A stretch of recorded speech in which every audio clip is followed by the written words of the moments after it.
Vamos conversar agora sobre finanças, nosso dinheiro. Como a gente sempre diz aqui, ele não leva desaforo, né, gente? Gastou mais do que tem, vai ficar endividado. E é isso que está acontecendo com as famílias no Brasil hoje em dia, num número alarmante, preocupante. Por isso que a gente trouxe mais uma vez a Bruna Kuzumoto, que é advogada. Bem-vinda. Muito obrigada. Tudo bem, meu amor? Tudo bem, graças a Deus. Adoro conversar sobre esses assuntos com você. Você explica tão bem. Obrigada. Né? Você consegue transformar um assunto que muitas vezes é um bicho de sete cabeças para muita gente. E que é o uma nosso linguagem dia a dia, simples. né? E que é o nosso dia a dia. É o que a gente sempre diz. Educação financeira, infelizmente, nas escolas não é obrigatório. E aí a gente é colocado na vida totalmente despreparado, vai lá, se vira.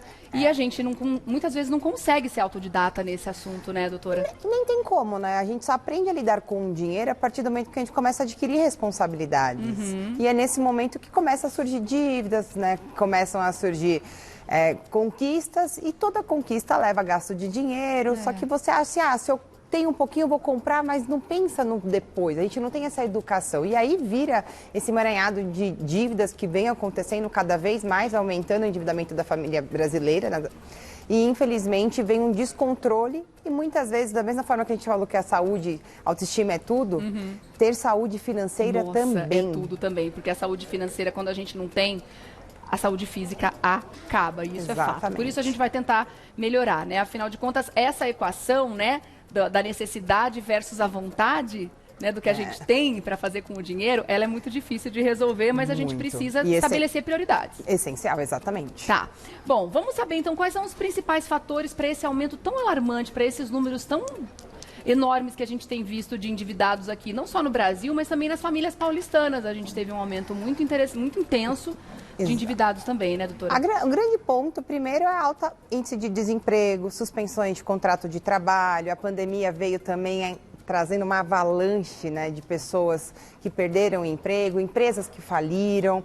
E é uma consequência, né? A gente olha só o empresário, não, o empresário faliu e aquelas famílias que ali trabalharam também, né? Uma cadeia de dependentes. Exatamente. Aí, né? Além disso, inflação começa, produto muito caro, água, luz extremamente cara. Então, o que era essencial pra gente, que a gente contava com aquele dinheirinho, hoje não tá dando nem mais para pagar. Um salário básico, mínimo, né? hoje tá ficando mais difícil. Você vai ter que escolher cada vez mais o que você coloca num prato, por exemplo, de comida. Porque o que a gente gastava R$1, hoje a gente está gastando 5. O supermercado tá um absurdo. Terrível, tá um absurdo. A gente vê as coisas subindo, assim, parece o tempo da inflação lá atrás. Exatamente. E aí, qual que vem o porém? A partir do momento que a gente começa a ter um alto nível de desemprego, começa a reter dinheiro, porque você fica com medo de gastar, você fica com medo de falar assim, e se não sobrar? E se mês que vem eu não conseguir? O que acontece? As pessoas acabam diminuindo as compras. E quando começa a sobrar mercadorias no mercado, as empresas, indústrias começam a parar de produzir. E é uma cadeia. Parando de produzir, eu não preciso manter emprego.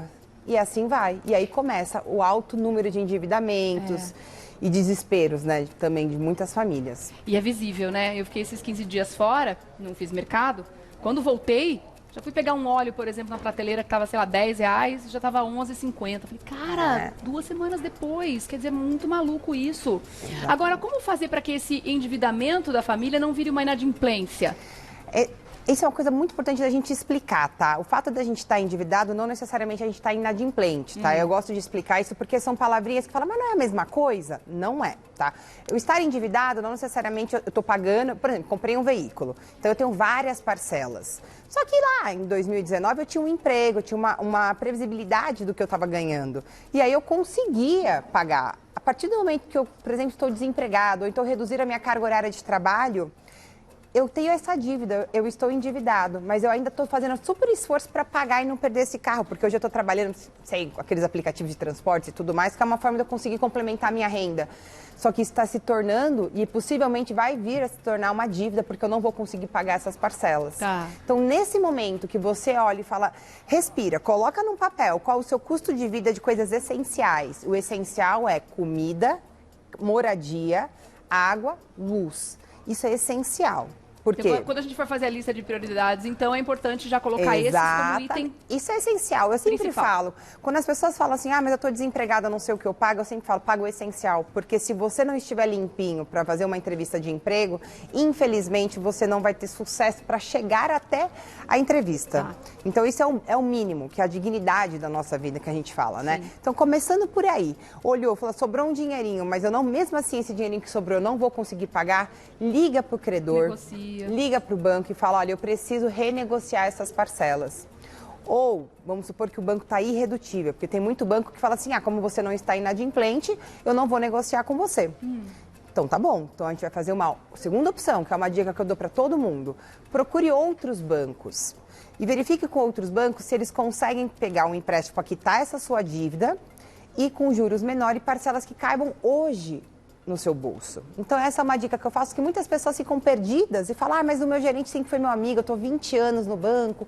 Fala, então, mas o gerente também tem meta. Nosso amigo, tem meta, o gerente tem metas e tudo mais. Então, assim, você tem que pensar em você. Então, essa é uma dica que eu dou para todo mundo. Existe a portabilidade de dívidas, para você não ficar inadimplente. E aí sim você consegue controlar mais ou menos ali as suas contas e ter um respiro, né? Um sossego. Interessante essa diferença, né? Do endividado e do inadimplente. Porque endividado não necessariamente você está numa situação difícil. Você pode ter simplesmente financiado um bem, né? E ter essa dívida. Se você tem a dívida, você já está endividado, mas não significa que você está inadimplente. Legal, gostei disso. Bom, daqui a pouquinho eu quero que você fale pra gente como fazer essas negociações, né? Quais são os direitos do consumidor, por exemplo, se eu tiver inadimplente com conta de luz, com esses serviços básicos? Quais são os nossos direitos para não ter esse serviço cortado? Tá bom? Vamos supor que a pessoa está inadimplente, está com problemas para pagar as contas principais, as básicas que você pontuou agora, luz, energia, e aí está morrendo de medo da interrupção desse serviço, né? Quais são os direitos do consumidor nesse caso? Bom, gente, a primeira coisa que eu ouvi muito no meio de pandemia. Foi proibido o corte de água, foi proibido o corte de luz. Não é bem assim, tá? Então, qual que é a obrigação do fornecedor? É te enviar, na sua conta de luz, geralmente, vem assim, aviso prévio, vem um recadinho lá. E ninguém lê essa conta de luz. Você só olha o código de pagamento e fala, vou pagar ou não vou pagar. Mas ali está escrito, se não pagar a parcela anterior, será cortado a sua luz. Tá ali o aviso. Muitas pessoas não leem porque é bem pequenininho também. É uma coisa que passa até despercebida pelas pessoas. Sim, da lupa, né? No meu caso, mas tá ali. Se eles não avisarem em 15 dias antes, eles não podem cortar, tá? Então, eles sempre têm que avisar vocês 15 dias antes. Se não for avisado, eles não podem cortar. Se cortar mesmo assim, vocês podem sim ingressar no judiciário e no juizado especial de pequenas causas, que não precisa de advogado, e pedir uma restituição, uma reparação sobre isso, porque eles não podem, eles devem avisar. Porém, vocês sempre me perguntam assim, mas se eu só estou devendo uma, tem que esperar quantas contas para virem cortar? Basta uma, gente. Basta uma? Basta uma conta, tá? A companhia, o fornecedor, ele tem até 90 dias para cortar a sua luz, por exemplo, ou a sua água. Se em 90 dias ele não realizar esse corte, ele não pode cortar mais. Ele precisa entrar no judiciário para te cobrar, mas ele não pode mais cortar. Mas a empresa está atenta a isso. 24 horas. Dificilmente. Para cobrar, ninguém perde tempo. Para responder o consumidor. A gente confunde um pouco as regras, né? Porque tem aquela questão da lei do inquilinato, dos 3 meses, né?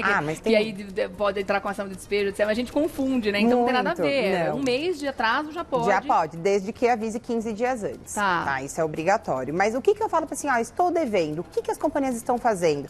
Gente, vocês estão devendo uma, viu que vai estar indo para a segunda? Liga, eles estão fazendo isso online, basta entrar no site, tá, da companhia de luz, tudo bonitinho, e falar, olha, eu preciso negociar. Eles estão parcelando até 12 vezes.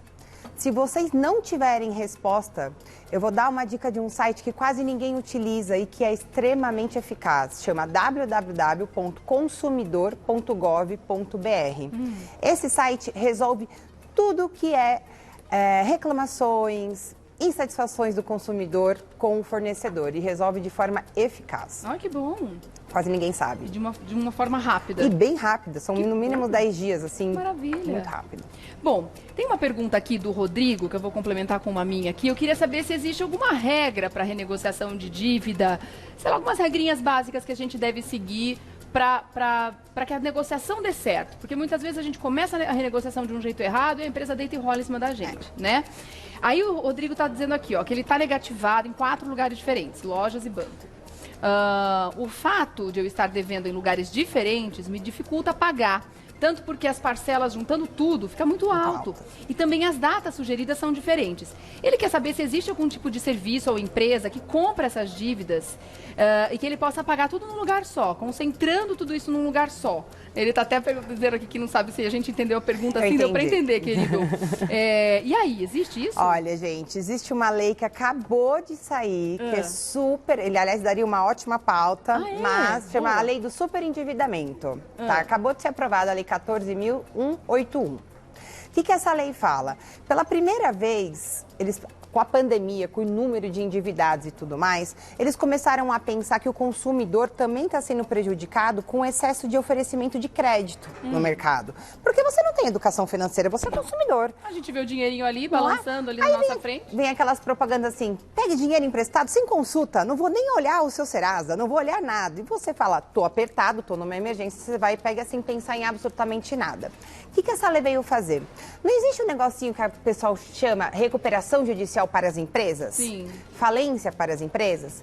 Criou-se essa lei que, na realidade, ele está fazendo o quê? Você vai tendo que ir no PROCON, ou na Defensoria Pública, ou em algum SEJUSC, que é um Centro de Conciliação do Poder Judiciário, pedir para chamar todos os seus credores. Tá? Então, assim, olha, eu preciso convocar todos aqui. E aí a gente vai fazer o que a gente chama de uma assembleia de credores. O que é isso? Eu vou reunir todas as pessoas que eu devo, eu vou falar, olha, eu preciso pagar dessa maneira. Então, em 5 anos, eu posso pagar dessa forma. E aí, se um desses credores não comparecerem, eles vão ser obrigados a aceitar essa negociação. Então é como se fosse uma... Como se fosse uma física decretando falência. Não é nem falência, ele não recupera, ele faz uma recuperação, ele está ajudando os super endividados, tá? A fazer o quê? A chamar os credores, a vir conversar e a negociar coisa que não existia para pessoa física. Mas automaticamente essa pessoa já fica negativada, ela já fica com dificuldade de adquirir outros créditos, justamente para segurar... não muito democraticamente, para que ela não consiga, não faça mais dívidas. Então, que legal isso. Com a pandemia, isso foi uma aprovação de uma lei que, essa é uma tese que a gente usava muito no judiciário, mas não tinha base legal, tá? Então, nós conseguimos essa aprovação agora. Então, assim, o que eu informo para você? Você que está exatamente nessa situação, você vai lá no SEJUSC, vai no PROCON, fala, eu preciso chamar meus credores para negociar, eu quero pagar. Porque você tem que demonstrar também uma coisa, boa fé. Claro, porque mas isso no caso dos endividados com boa vontade, porque tá cheio de gente que fala, devo, não nego, pago. Mas tem muita gente que vira e faz assim, pega um empréstimo, paga a primeira parcela e não paga mais nenhuma. Então, nesses casos, essa lei não se aplica. Então, é uma dica que eu dou para vocês, tá? Então, precisando, vai no PROCON, procura e fala, eu quero fazer o superendividamento. Tá bom. Daqui a pouquinho eu volto, então, e aí eu queria que você falasse, no caso das pessoas que não estão nessa situação de superendividamento, tá devendo para uma ou outra empresa, como fazer essa negociação, tá bom? Essas regrinhas da negociação são importantes. Me conta, como é que é? Bom, o primeiro passo é, nunca feche uma negociação no mesmo dia. Tá. Porque quando você está com sentimento, com aquela sensação de responsabilidade, eu não estou conseguindo cumprir aquela pressão, você acaba fechando algo que não é realmente que você pode pagar, tá? Então esse é o primeiro ponto, não feche no dia, você vai até o banco, você solicita para o gerente, fala, olha, qual é a minha dívida total? Quanto tempo eu estou de inadimplência? Isso é muito importante. Eu preciso saber quanto tempo eu estou inadimplente, eu estou devendo para o banco. Por quê? Quanto maior os dias de inadimplência, em regra, maior o desconto, tá? Então prestem bastante atenção nisso.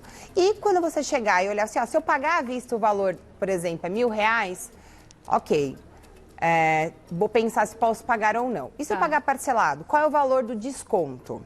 Agora, uma pegadinha que eles fazem bastante. Não, vamos fazer parcelado. Você vai pagar R$102 por mês. Aí você olha, baratinho, cabe no meu bolso. Só que os juros que ele colocou é maior do que os juros inicial, do contrato inicial. Então, essas pegadinhas, você só consegue observar depois. Depois do quê? Depois que você sai lá do banco, vai na sua casa, senta com um familiar, senta com um advogado, fala, o que você acha?